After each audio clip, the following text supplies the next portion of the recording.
นธรรมตลอดจนคลื่นพระพุทธศาสนาและจริยธรรมส่งสัญญาณกระจายเสียงจากวัดฝ่ายหิน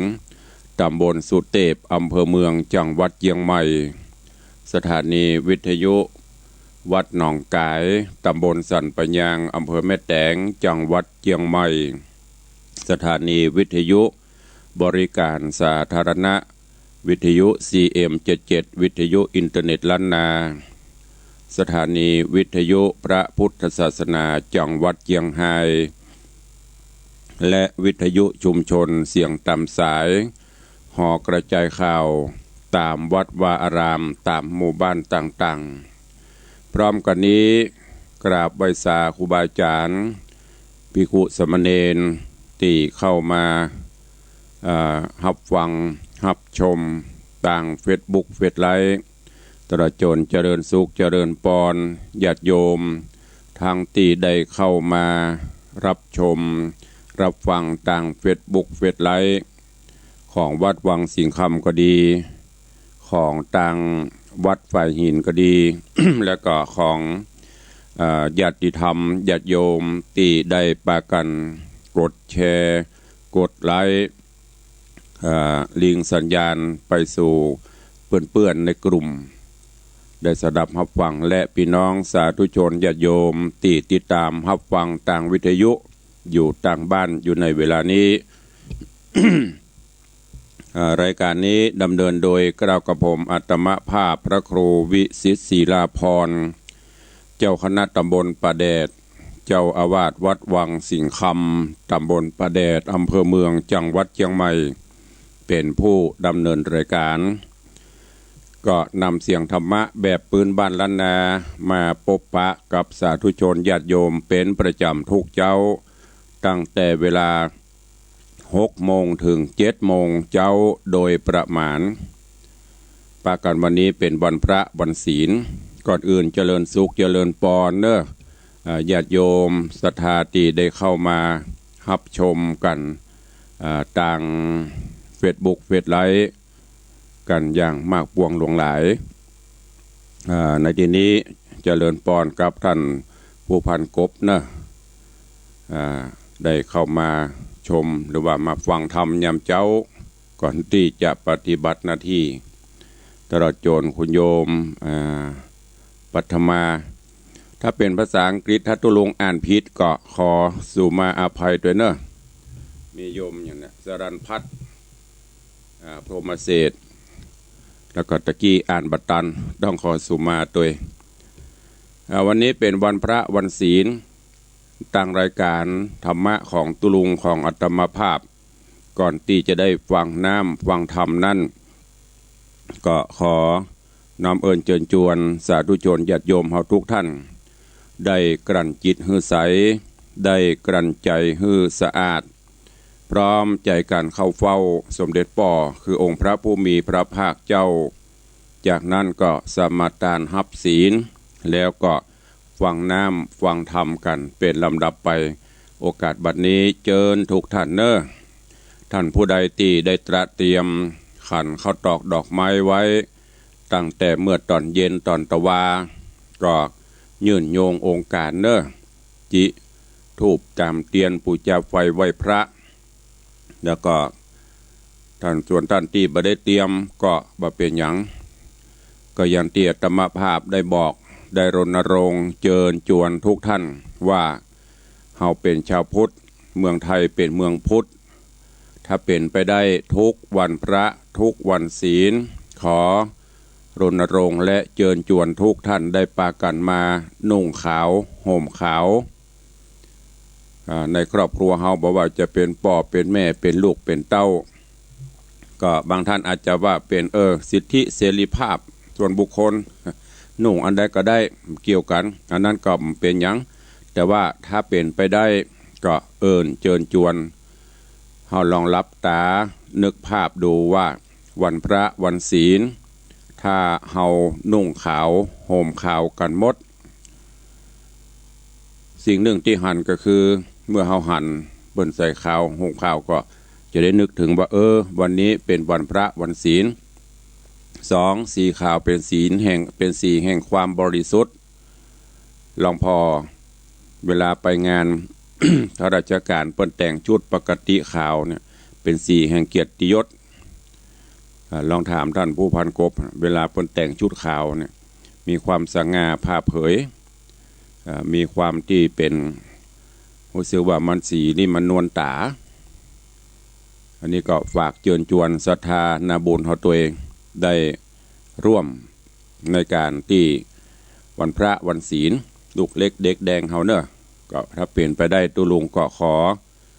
รณรงค์เชิญชวนทุกท่านตัวเองต่อไปนี้เชิญทุกท่าน ได้เข้ามาแล้วก็วันนี้กราบขอบพระคุณท่านเจ้า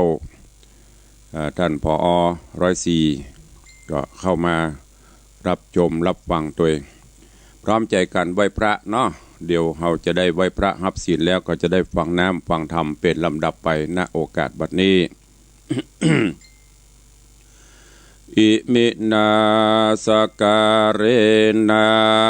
พุทธังอภิปูชยามะอิมินาสการเรนะธัมมังอภิปูชยามะอิมินาสการเรนะสังฆังอภิปูชยามะอะระหังสัมมาสัมพุทโธภควาพุทธังภควันตังอภิวาเทมิ สวากขาโตภควตาธัมโมธัมมังนะมัสสามิสุปฏิปันโนภควโตสาวกสังโฆสังฆังนะมามิหันธมยังพุทธัสสะภควโตบุพภาคณมะกาลังกะโรมะเสนะโมตัสสะภควโตอะระหะโตสัมมาสัมพุทธัสสะนะโมตัสสะภควโตอะระหะโตสัมมาสัมพุทธัสสะนะโมตัสสะภควโตอะระหะโตสัมมาสัมพุทธัสสะอิติปิโสภควาอะระหังสัมมาสัมพุทโธวิชชาจรณะสัมปันโนสุขโตโลกวิทูอนุตตโรปุริสะธรรมสารถิสัทธาเทวมนุษย์สานังพุทโธภควาติสวากขาโตภควตาธัมโมสันทิฏฐิโกอากาลิโกเอหิปัสสิโกโอปัญญิโกปัจจตังเวทิตาโปวินยูหิติสุปฏิปันโนภควโตสาวกสังโฆอุชุปฏิปันโนภควโตสาวกสังโฆญาญะปฏิปันโนภควโตสาวกสังโฆสามีจิปฏิปันโนภควโตสาวกสังโฆญาติทาปุริสายุคานิ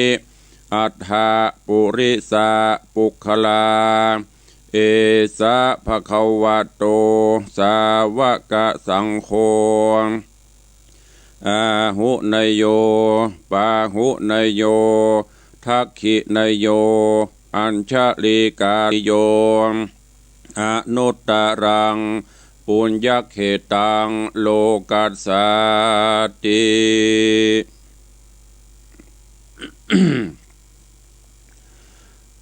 ได้ไหว้พระได้นบธรรมเข้าเฝ้าองค์พระผู้มีพระภาคเจ้าสมเด็จป่อก็ ก็เป็นที่เรียบร้อยในโอกาสวันพระวันศีลตอนนี้ไปก็เชิญชวนศรัทธาญาติโยมเฮาได้ตั้งจิตตั้งใจสมทานรับศีล 5อันเป็นข้อวัดปฏิบัติเบื้องต้นอันเป็นหลักของมวลมนุษยชาติอยู่โดยกันร่วมกันอย่างสันติสุขก็เพราะเฮามีศีล 5ถ้าประชาชนไพร่ฟ้าพลเมืองมีศีล 5ข้อเหมือนกันหมดทั่วโลกก็จะมีความสงบสุขร่มเย็นดังนั้นวันพระวันศีลวันนี้เชิญทุกท่านได้สมาทานศีลพร้อมกันณโอกาสบัดนี้ตั้งใจรับศีลนะโมตัสสะภะคะวะโตอะระหะโตสัมมาสัมพุทธัสสะนะโมตัสสะภะคะวะโตอะระหะโตสัมมาสัมพุทธัสสะนะโมตัสสะภะคะวะโตอะระหะโตสัมมาสัมพุทธัสสะพุทธังสรณังคัจฉามิธัมมังสรณังคัจฉามิสังฆังสรณังคัจฉามิตุติยัมปิพุทธังสรณังคัจฉามิตุติยัมปิธัมมังสรณังคัจฉามิตุติยัมปิสังฆังสรณังคัจฉามิตติยัมปิพุทธังสรณังคัจฉามิตติยัมปิธัมมังสรณังคัจฉามิตติยัมปิสังฆังสรณังคัจฉามิปานาติปาตาเวระมณีสิกขาปะตังสมาติญามิอตินนาตานาเวระมณีสิกขาปะตังสมาติญามิกาเมสุมิจฉาจาราเวระมณีสิกขาปะตังสมาติญามิมุสาวาตาเวระมณีสิกขาปะตังสมาติญามิสุราเมระยะมัจจปมาตัฏฐานาเวระมณีสิกขาปะตังสมาติญามิอิมานิปัญจสิกขาปทานิสีเลนะสุขติงยันติสีเลนะโภกสัมปตาสีเลนะนิพุติงยันติตัสสมาสีลังวิโสทะเย ก็ได้พร้อมใจกันไหว้พระได้พร้อมใจกันสมาทานศีลเป็นที่เรียบร้อยโอกาสวันนี้วันพระวันศีลดังเหนือเฮาก็เป็นวันพระวันศีลเดือน5เหนือแฮม8ค่ำวันนี้เชิญชวนรณรงค์ทุกท่านลดละเลิกอบายมุขเพื่อน้อมถวายเป็นพุทธปูชาธรรมปูชาสั่งไปทั่วกันเนอะเวลาขณะนี้6 โมงกับแถม22 นาทีแล้วไผยังบัดตื่นไผยังบัดลุกตื่นกันได้ลุกกันได้เนอะลูกเจ้ากินพักตังปายลูกควายกินพักตังเก้ากำโบราณท่านเจ้าได้สอนไว้ลูกมาเจ้า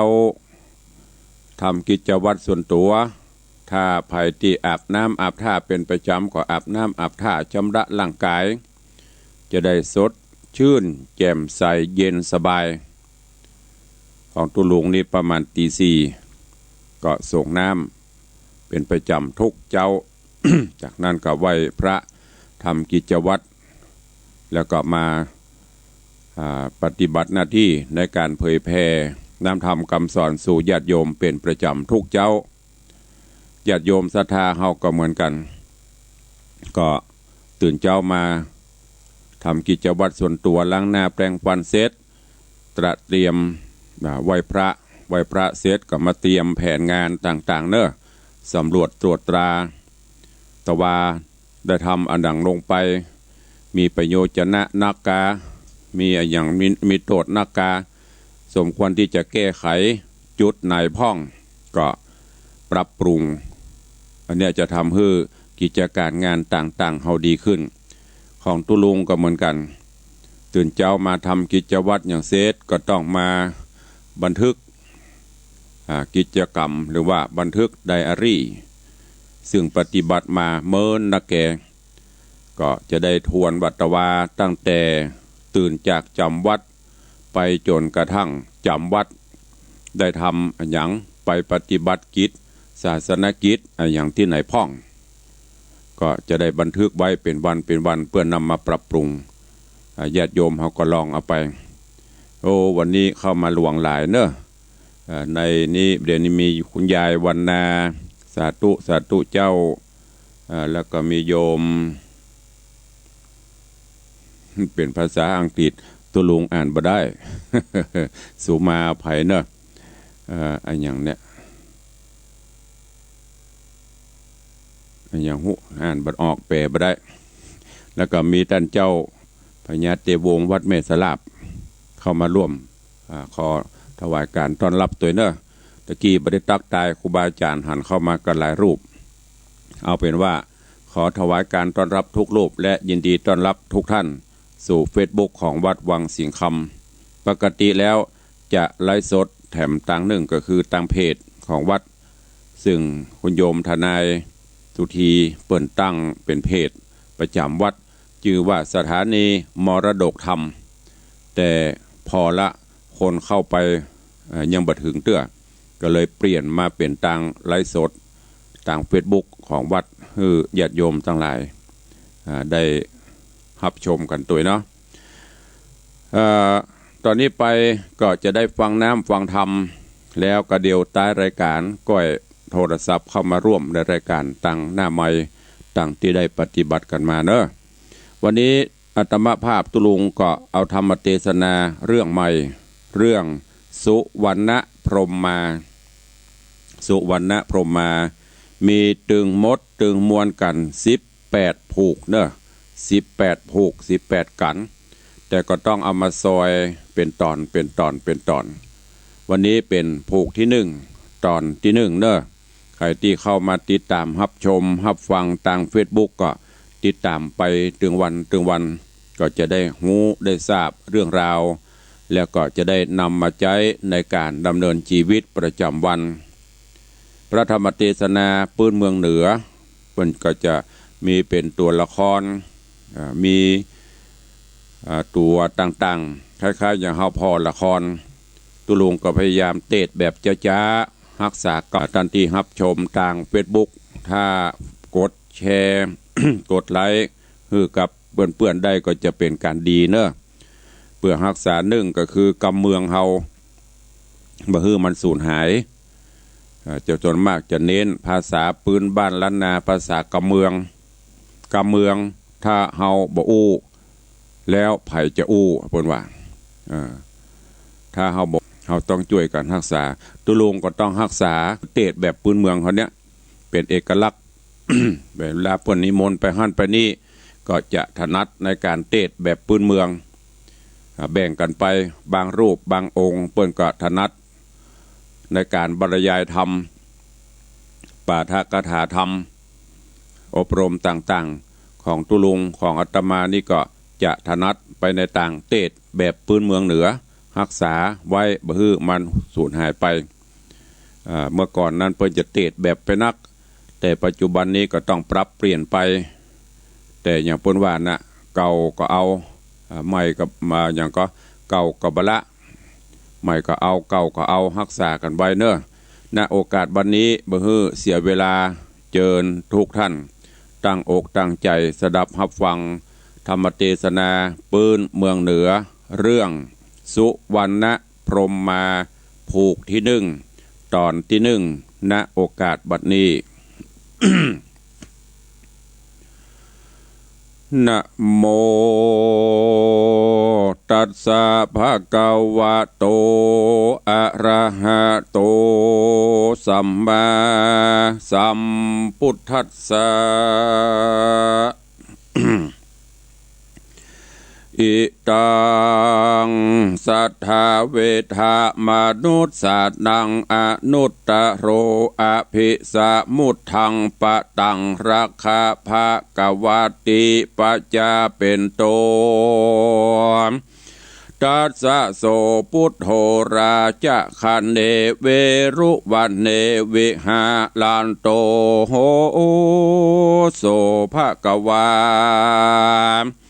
ภิกขุนังกะทังอารัมภากะเทสิติสาทะโวฟังลาโสตุจนะสัพปุริสะตังลายตังยิงใจม้วนหมู่อันพร้อมนาอยู่ลายลามมีใจงามบ่องแผ่วหับศีลแล้วก็ฟังธรรมจุงได้จำฟังที่เอาเป็นที่สอนใจดังจักไข่บอกกล่าวเฮือหูข่าวกองดีตามพระมุนีที่ไว้เทศนาไว้เมินมา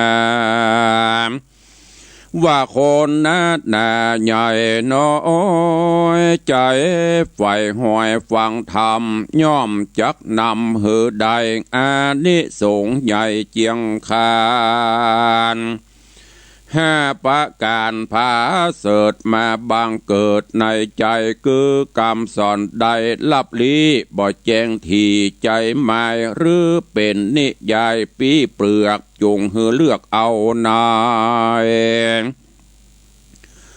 บทบาทใดไปแจงมาฟังแทงลายตีจักหูดีที่ซ่านจำเมียดมันน่าใส่ใจความสงสัยแต่ก่อนเตียงบ่เตียงจักผ่อนหายนี้ทิฏฐิมีแต่ไทยเตียงจักใดบางเบาบ่มัวเมาหลายแลหันเจ้งเน่ต่างดีกองธรรมมีถูกต้องบอกคุณของมองใจฟังพระไข่เมียนแล้วใจบ้องแผ่วมานัดสาอันจักปากร้อยกลาดหลีกเว้นขาดอบายการว่าตายกระพรากดับจิตจากเมืองโคนเตียงเอาโตโหนไปเกิดจันฟ้าเลิศเมืองสวรรค์ทุกคืนวันค่ำเจ้าบ่โศกเศร้าเคียงขี่สวดสดีชื่นจอยสมไฟหอยใจหมายต้านต่างลายน้อยใหญ่จงจำไว้เป็นตราบัดนี้นะจากจี้ได้หูทีตามมีเถิงจะดกดีก่อนเก่าอันนักปราชญ์เจ้าอาจารย์นายโบราณแต่ไทยสืบไว้นำมาขอศรัทธามวลโมจงพรำหูยาวไปบัดนี้แดเตนากิระดังใดหูมายังมีในกาละคาบนึ่งใส่ประที่ใบสัพปัญญูโลกวิตูตัสรูภัยบ่อู้ไข่ปานได้เล็งหันทุกไม้แห่งสัตว์โลกไตสงสารพระก็สำราญยังอยู่ในแก้วกุดีอันมีสีวิลาศในอาวาสเจตวานไกลเสียงนั้นมีกองนอกแห่งห้องเมืองใหญ่มีชื่อไว้ว่าราชกหธานียะธาและมีเมื่อใดดังอันตตาในกาลละยามนั้นเล่าอันว่าดาภายคือเจ้าภิกขุลาย มวนโมจุ่มหนุ่มอยู่ลงธรรมต่างก็มาจากกรรมเป็นเหตุเปื่อจักคือพระเจ้าเตสนาว่าวุโสดูการะตันทั้งหลายเฮ้ยหนุ่มท่าเอาอันว่าพระเป็นเจ้ายอดมุนีสมปานมีมากกวางบ่อาจอังกนานาเทวดามวลหมู่อินพรหมอยู่เมืองฟ้าสัตว์แหล่งลาจุมปูตั้งก็มาจูดน้อมแบกไกลพระก็ใครบอกกล่าวฮือหูข่าวกองธรรมดังเจ้าหอคำอ่านหมื่นมีใจชื่นยินดีพระมุนีสอนโพดต่างมาขอบวชปัปปจาสละตัณหากิเลสเข้าสู่เขตนิพพาน พระจินนามานโพดแผ่บอกเวนแว่คนใดกวนอาสะจันใจบอดน้อยกุลพระยอดซอยเราราคนนาน้อยใหญ่กันว่าได้ฟังธรรมปิตินำหลายหลากจุโพหากโมตนาภิกขุสังฆามวนหมู่ตังกล่าวอูจากกันมีเสียงนั้นมีกองดังรอดห้องแดนไกลก็มีหันและนาตังสุตวาดในกาละนั้นใส่พระติไว้สัพปัญญูตนเป็นครูแก่โลกดับทุกโศกภัยมานพงสามรานยังจอดอยู่ในยอดกุฏิโสตัญญานมีเป่งปล่อยได้ยินถ้อยคำจาอันภิกขุสังฆามวลหมู่ไขกล่าวอูโรงธรรมพระองค์คำหันเหตุจักวันเทศนาจิ้งเสด็จลีลาญัวลิญาติมานั่งเหนืออาสนะภิกขุสังฆามวลหมู่จุ่มหนุ่มอยู่ในโรงธรรมหันพระองค์คำที่ใบมาหอดไก่สับปันลวดปากันดักอยู่บอกกล่าวอูกำได้รีบเร็วไวกลมกล่าวนบขับเหล่าสามตีพระมุนีสันพอแล้วก็ตันต่อปุชาว่าภิกขเวดูราภิกขุตั้งหลายมานั่งใหญ่บ่อน้อยใครกล่าวถอยสั่งจะหันเฮามาฮอดใส่ลวดยังไว้บ่เจียนจะจุงใครขี้เนี้ยบอกกล่าวฮือหูข่าวตามมีเด็ดเตนาที่นานเจ้าภิกขุตนองค์อาจจบฉลาดโวหารก็นมัสการก้มเกลาใครบอกเล่าตามมีพระมุนีจริงตอบถอยขี้ญาว่าปางเล่าราแต่ไทยเต้ายดใหญ่ห่อคำเขามีใจดำหยาบกระป๋องคำคาเคคาเฮาได้จากกล่าวจี้ได้หูที่กองดีทิศที่มีแต่ก่อนเขาก็อ่อนวางลงพระพุทธองค์กล่าวแล้วก็หับขะอุบแก้วบ่เจียนจาที่นานนาเจ้าภิกขุตนฉลาดกองอภิวาทนมัสการว่าข้าแด่พระทะลงญาณเป็นเจ้าอันว่าจาดเก่าปางหลังผู้ข้ายังไปหูว่ามีอยู่สันใด ขอพระเดชนาไขบอกเล่าตั้งแต่เก้าหอดปลาเฮฮือผู้ขาหลายน้อยใหญ่ได้หูควายตามมีแดดเตนาเตนาพระมุนีต้นผ่านแผ่วจิงไขข้าอุบแก้วเตสนาว่าอาติเตกิราภิกขเวดูราภิกขุตั้งหลายตนเป็นสายอริยญาติเชื้อนักปราชญ์ลงยานเฮิงเบิ้นนานนักโสดลายกับโกดวาสายังมีเมืองหนึ่งนากว้างใหญ่มีชื่อไว้ว่าจักขินนกรพระผู้ทรนาพระมีชื่ออังพระผู้ทรเจ้าจ้างมีชื่ออังว่าเต้าจักขีพงปุรีแห่งเต้าพอจุดาวเรืองราย โจมเจ้าไต่ไพร่หน่อยพ่องจืนจ้อยเจยบานพองอาผ่านก้อนอยากตุกลำบากเครื่องขีพ้องเป็นดีมูลมั่งเต่าบ่โศกเศร้าการใดทัดเวียงใจไปหนไตยังมี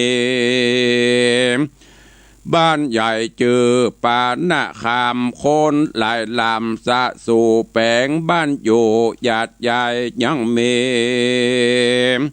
ใจขี่ร้อยมีชื่อใบว่าจะวะสุญโยบ่ปาโลไม่มาดเป็นคนฉลาดตังการภัยบ่ปานเพียบใดการน้อยใหญ่ยิ่งใจเต่าคงควายเลี้ยงพ่อแม่อันเท่าแก่รวยแรงเปียที่แฝงบอกขาดมันกึดขวาดในใจว่าการพ่อแม่ตายไปละพรากกูจักลำบากเหลือหลายคนยิ่งใจมวลหมู่เขามีกู้เมียผัวส่วนว่าตัวกูนี้อยู่อย่างเอกากวนสะแหวงหาเสาะใสหาหือใดเมียแปงมาห่วมแฝงแนบข้างหือสมไฟอ่างเจยบานใจคนผ่านกึดแล้วใจผ่องแผ้วยินดีก็มิงหันและนาปูนนาติวะเสกันวันลุนรุ่งเจ้าใจหนุ่มเนาบ่จารีบใบหน้าเตียวตางเพื่อเสาะหานางยอดซอยมาเป็นกู้หอยเมียแปงเสาะสะแหวงเสียงควายตามเมืองน้อยใหญ่บ้านนอกจะนะขอกนิคมคามโจมยิงรามแม่หางสาวเคินข้างตั้งลายแม่นแม่ไม่ใหญ่เป็นหมู่กันเจ้าไปสู่จะทำยิงลายลามหนุ่มเท้าเงียวว่าหันนะเจ้าบาดเดียวเขารีบเร็วบ่จารีบใบหน้าหนีไปพ้องเร็วไวซ้อนลีไปเสียที่ไกลตาม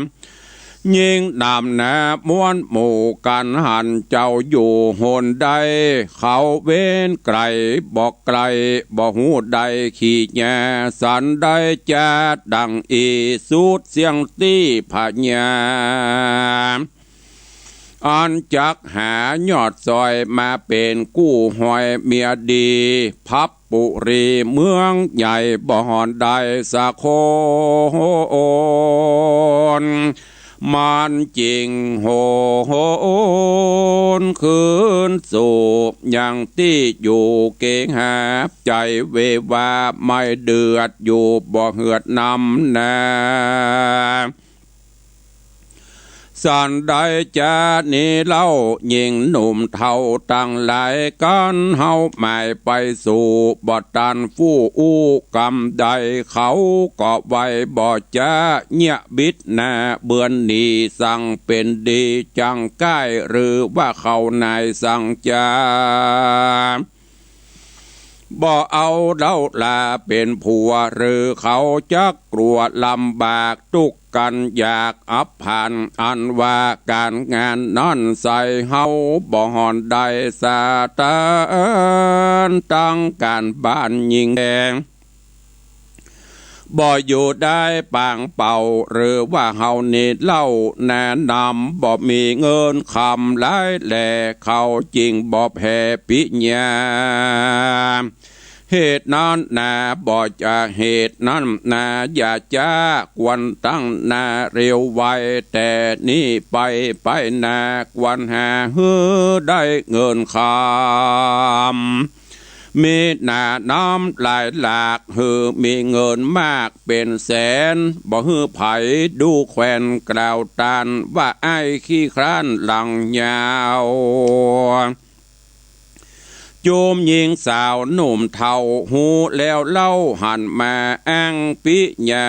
ลังปิญาฮักขอดใจน้อมตอดยินดีก็มีหันและนาตาโตโหปัฏฐาญาแหลกแต่นอนไปนาใจนอดลาคนพานมันกระทำการบอกขาดบ่ประมาทยามวันล่างเตื้อมันจักหลับนอนใจก็ยังอาวรต่างการกลัวนอนนานนอนใส่ก็เอาหมักป้าไว้นุนหัวย้อนว่ากูหัวลืมตื่นกันนอนปีกฟื้นไปมาหมักเป้านั่นนาก็กลิ้งหัวมันก็ลิงตกปืนก็สะดุ้งตื่นบัดเดียวก็รีบเร็วบ่จารีบไปนากระทำการเฮิงเมินนานแต่เล่าได้ขวบเข้าปอปีเงินคำมันก็มีหลายลาแอนไปคนยิ่งใจม้วนหมู่ดังกล่าวอูจอมกันว่าตัวแห่งมันนั่นใส่หิหอมไว้เข้าของตังเงินทองหลายแหล่ยิงหนุ่มแก่คนได้สั่งบ่มีใจจื้นสู่แม้เป็นกู้เมียมันเขาจะนอนเล่าสาวภาพห้วยดาวปุรีก็มีหันและนานิติตังขีญาสังวันนาวิเศษจาห้องเหตุธรรมเทศนาเรื่องสุวรรณพรหมมาผูกทวนตีหนึ่งตอนตีหนึ่งก็บังโกมสมเรศเดช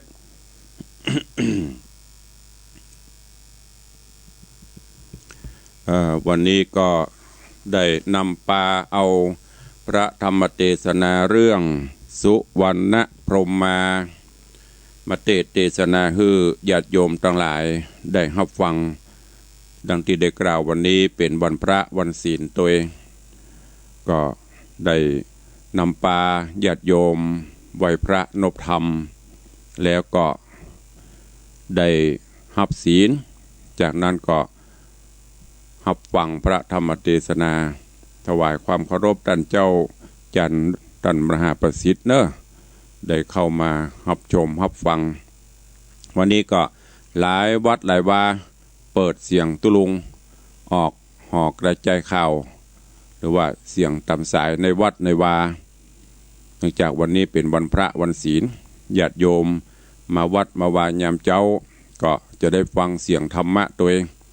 ขั้นรายการใส่ขันดอกไปตัวฟังธรรมไปตัวได้หลายต่อถึงแม้นว่าจะเป็น